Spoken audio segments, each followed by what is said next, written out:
Posibleng magsampa ng formal na reklamo ang Department of Justice hinggil sa manumalyang flood control projects.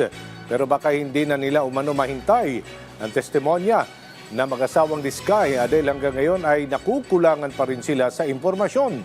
Si Luisa Erispe sa sentro ng balita.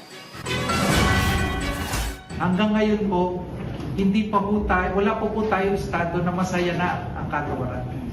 Ito ang naging pahayag ng bagong upong officer in charge ng Department of Justice na si Undersecretary Frederick Vida hinggil sa mga impormasyon na ibinibigay ng mga kontratistang Diskaya sa mga maanumalyang flood control projects. Anya, bagamat halos buwan na kasi mula nang makipag-usap sa kanila ang mga ito, hanggang ngayon naniniwala silang hindi pa rin sapat ang mga pahayag. Ang gusto nila, makapagbigay din ng mga Diskaya ng mga ebidensya. Pag naglahat ka, sabi may kwento ka, di ba? Sasabihin mo, nitong araw na to, dinala ko yung gantong kalaking pera sa gantong lugar. Di ba? May mga salaysay po tayo, testimonya, na verifiable by factual and object evidence. Ito po ang kailangan nating malaman kung makatotohanan o hindi. O pinalulundag lang tayo sa patag. Hanggang ngayon rin kasi, wala pang isinusumite ang mga ito na tell-all affidavit o kompletong sinumpa ang salaysay. Kaya kailangan pang busisiin kung namimili lang ba ang mga Diskaya ng ibinibigay na impormasyon. Kailangan pong mapag-aralan dito mismo ng kagawaran ay may good faith ho ba? Diba?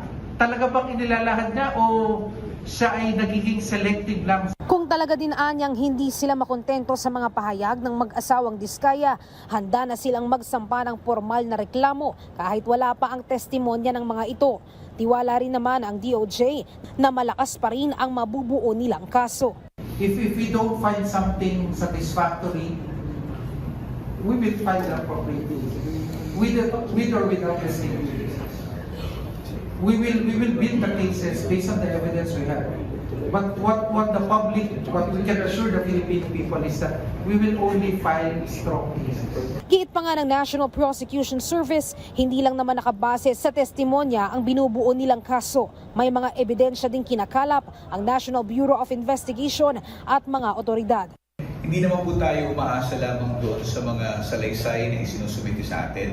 Nangangalap din po ang ating NBI, ang ating kapulisan, ng ebidensya independent of the statements. Sa ngayon, nakikita nilang posibleng makapagsampa na ng kaso sa mga susunod na linggo sa pakikipagtulungan nila sa Ombudsman at sa Independent Commission for Infrastructure o ICI.